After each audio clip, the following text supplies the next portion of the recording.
Welcome to BGN Telugu updates.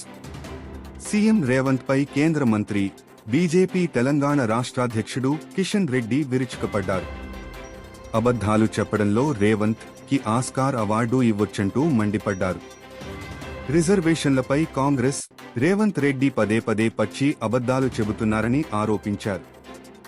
అబద్ధాలతో బీజేపీని ఇరకాటంలో పెట్టాలని చూస్తున్నారని అన్నారు. శాంతి భద్రతలకు విఘాతం కలిగించేలా సీఎం మాట్లాడుతుండటం సరికాదన్నారు.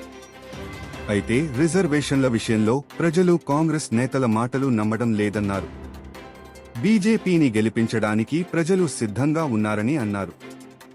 తెలంగాణలో బీజేపీకి మెజార్టీ స్థానాలు ఖాయమని ధీమా వ్యక్తం చేశారు. బీజేపీకి ప్రజా మద్దతు పెరుగుతుండటంతో సీఎం రేవంత్కు అసహనం పెరిగిపోయిందన్నారు. రాష్ట్రానికి కేంద్రం ఏమిచ్చిందో చర్చకు సిద్ధమా అంటూ సవాల్ విసిరిచారు. కేంద్రం రాష్ట్రానికి ఇచ్చిన 9 లక్షల కోట్ల రూపాయలు గాడిద గుడ్డులా కనిపిస్తున్నాయా అంటూ ప్రశ్నించారు. రేవంత్ గాడిద గుడ్డు రైతుల నెత్తిన పెట్టారంటూ మండిపడ్డారు.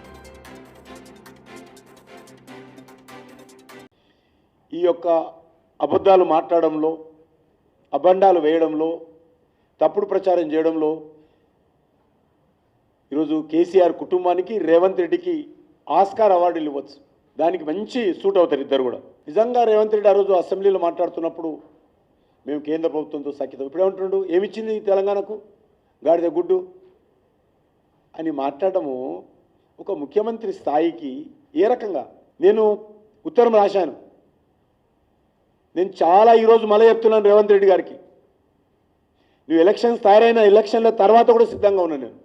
నువ్వు ఎలక్షన్లో బిజీ ఉండొచ్చు, ఎలక్షన్లో మా మీద ఏదో రకంగా బండాలు మోపి ఓట్లు కొల్లగొట్టాలని చూడొచ్చు, గెలవాలని చూడు.